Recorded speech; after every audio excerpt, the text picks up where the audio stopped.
Bingung dan ribet memilih KPR? Ajukan KPR kamu di kpracademy.com. Halo Sobat KPR, jumpa lagi dengan saya, Oki dari KPR Academy. Pada episode kali ini kita akan bahas tentang kapan sih kita perlu pakai PPJB dalam transaksi properti. Nah, buat teman-teman yang belum tahu apa itu PPJB, saya jelaskan sedikit ya, ringkas saja. PPJB itu kepanjangannya adalah Perjanjian Pengikatan Jual Beli. Jadi, artinya pada saat kita mau melakukan satu transaksi properti yang belum bisa langsung dituntaskan, kita mengikat aturan main di dalam perjanjian yang judulnya PPJB tersebut. Nah, mungkin di sini ada yang keberatan dengan masa buat beli properti mesti pakai PPJB. Saya selama ini tiap kali transaksi ngasih DP, mau ngasih tanda jadi segala macam itu nggak pernah tuh pakai namanya PPJB, tapi aman-aman aja, kwitansi mah cukup. Kembali lagi, ini pertimbangannya ke pribadi masing-masing dari teman-teman. Ada yang ngerasa pakai kwitansi itu cukup, ada yang ngerasa pakai kwitansi itu kurang cukup. Nah, kalau buat yang ngerasa pakai kwitansi ini cukup gitu, ya teman-teman nggak usah lanjutin nonton video ini gitu. Kenapa? Karena nggak ada gunanya juga buat teman-teman. Ngapain? Soalnya yang dibahas kan terkait dengan PPJB, Perjanjian Pengikatan Jual Beli. Jadi kalau teman-teman memang ngerasa nyaman pakai kwitansi aja udah cukup, ya udah stop aja nonton di sini, nonton aja video yang lainnya. Oke? Gitu. Nah, sebelum saya masuk jelasin lebih dalam soal PPJB ini kapan kita perlu pakai, saya mau kasih hint dulu nih buat teman-teman yang masih nonton sampai sekarang. Kenapa sih kita mesti pakai PPJB daripada pakai kwitansi? Nah, sederhananya satu. Kalau kita cuma pakai kwitansi itu kan hanya tanda terima ya. Cuma nyebutin nominal. Oke, sudah dilakukan pembayaran sekian untuk apa? Untuk DP, untuk tanda jadi, pada tanggal berapa, dari siapa ke siapa. Benar nggak? Nah, itu kan judulnya kwitansi. Tapi masalahnya adalah, kalau misalnya sampai terjadi, Pak, saya berubah pikiran nih, nggak jadi dia transaksi, balikin dong uang tanda jadinya, balikin dong uang DP-nya.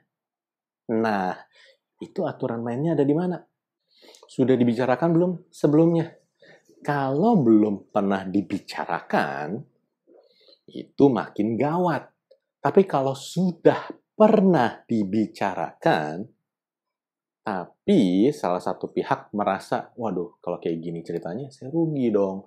Berubah pikiran nih. Sebelumnya udah deal, oke nanti kalau kamu misalnya ditolak gitu, ya udah nggak apa-apa, nanti saya balikin deh tanda jadinya, saya balikin DP-nya. Itu ucapan, janji. Tapi kalau dia berubah pikiran, bagaimana?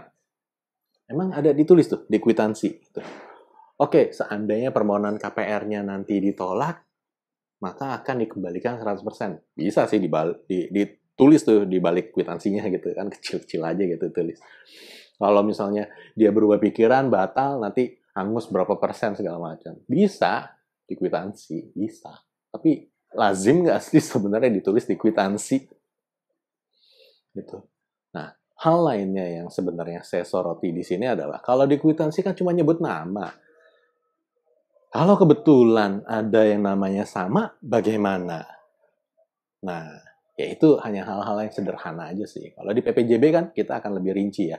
Ada nama lengkap, ada NIK, sama ada alamat. Jadi supaya identitasnya orang ini jelas siapa. Misalnya, Oki. Ini Oki yang mana? Oki kan banyak gitu loh. Ada Oki yang suka main game, ada Oki yang masih anak kuliahan, ada Oki yang ya saya gitu. Kan banyak gitu loh. Nah, itu yang mesti jelas sebenarnya. Kalau di kwitansi kan nggak ada tuh pakai tulis NIK segala alamat. Aduh, kepenuhan niat selembar kertas gini doang. Susah gitu bacanya.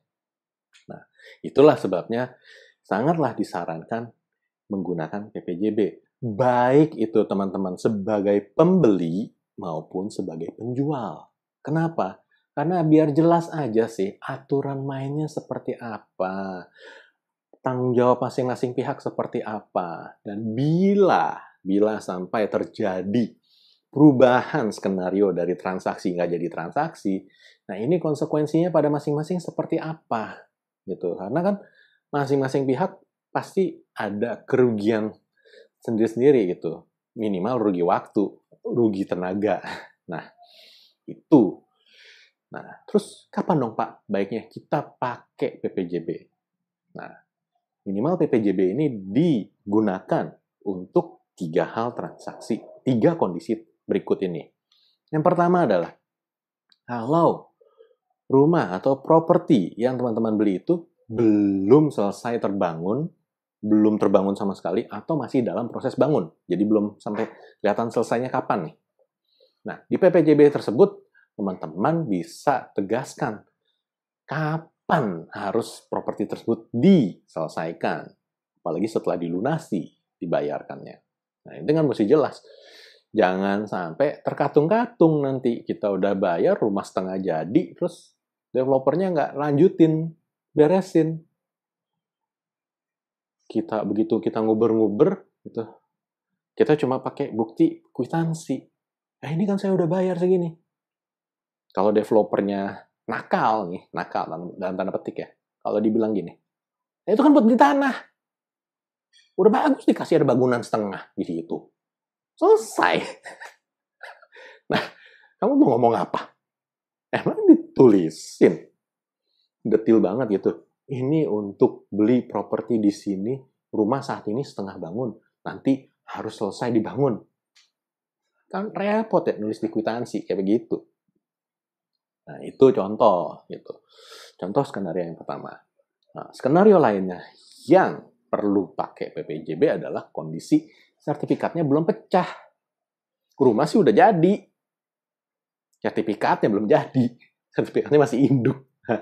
Masih induk satu area gitu. Masih berapa ribu meter gitu. Dan itu punya developer gitu. Dari pecah-pecah gitu. Lagi proses lah pecah-pecah gitu. Nah, itu kan nggak mungkin kita nggak minta developernya beresin. Nah, kita minta dan maksanya di mana? Ya, satu-satunya cara yang paling mudah adalah dengan ada PPJB, gitu. Jelas nih, ada PPJB, kita ada transaksi, gitu. Kalau AJB soalnya masih belum bisa, karena lawannya belum sertifikat pecahan, tapi masih sertifikat induk. Kalau di AJB-in sertifikat induknya ya seluruh lahan itu jadi punya kita dong. Menang banyak. Ya, nggak kayak gitu ya, teman-teman. Gitu. Nah, skenario terakhir yang perlu pakai PPJB adalah kalau kondisi pembayaran belum lunas. Jadi, baru bayar tanda jadi atau baru nyicil DP sebagian. Nah, ini kan belum lunas. Nah, ya developer juga nggak mau dong. Atau penjualnya nggak mau dong. Wah, udah langsung mau AJB aja. Lunas aja belum, udah mau AJB. Nah, gimana gitu. Nah, di dalam PPJB tersebut, teman-teman yang bertindak sebagai penjual, ini juga bisa ngakalin kan. Nanti harus dilunasi kapan? Kalau tarsok-tarsok kan susah ya. Kita lagi mau jual rumah, kita butuh dana gitu, misalnya untuk biaya apa gitu, misalnya untuk biaya kesehatan atau apa, kita butuhnya cepet. Nah, ini orang udah ada bayar DP, masuk nih, 20%. Tapi kan uangnya kita masih kurang nih. Kurang yang kita butuhkan gitu, harus udah dilunasi. Tapi dia bayar mau lunasinya tarsok-tarsok gitu. Entar besok gitu. Waduh, udah 3 bulan belum lunas juga. 6 bulan belum lunas juga. Nah, ini mau kayak gimana? Ya, ini namanya transaksi ngegantung. Nggak jelas juntrungannya. Ini pusing banget pasti yang jadi penjual. Nah, kalau judulnya cuma pakai kwitansi, lagi-lagi ada nggak bisa ditulis di situ? Wajib di ini. Dari tadi kan saya udah jelasin beberapa hal tuh yang mesti ada diatur. Nah, kalau tulisannya kecil dan ya kayak mesin tik ditulisasi gitu, rapi gitu, diatur. Tapi kan capek juga ya, maksudnya ngeliat di kertas kwitansi kecil gitu, banyak banget tulisannya.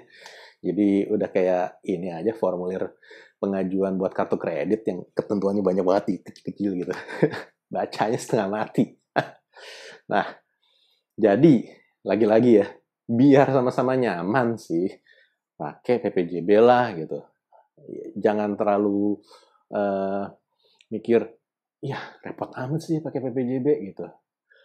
Teman-teman perlu ingat ya, ini namanya transaksi jual beli properti, bukan jual beli tahu bulat ataupun jual beli apapun yang sederhana, yang kecil-kecil. Ini jual beli properti, nilainya ratusan juta. Ya udah jelas mesti serius, nggak bisa sembarangan. Gitu ya, teman-teman.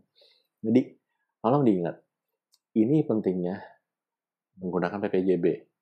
Jadi, saya summary-kan lagi, kapan baiknya teman-teman pakai PPJB? Satu, di saat skenario kondisinya adalah kondisi properti belum terbangun atau belum selesai dibangun. Skenario kedua adalah kondisi sertifikat belum pecah. Dan skenario ketiga adalah di saat kondisi pembayaran belum lunas. Oke, semoga teman-teman bisa dapetin insight yang berarti dari informasi yang saya sharingkan kali ini. Dan kalau teman-teman suka dengan informasinya, jangan lupa klik like dan subscribe, dan sharing juga ya ke teman-teman yang lain, biar teman-teman yang lain juga dapat informasi yang penting ini. Oke, sampai jumpa di episode berikutnya. Bye!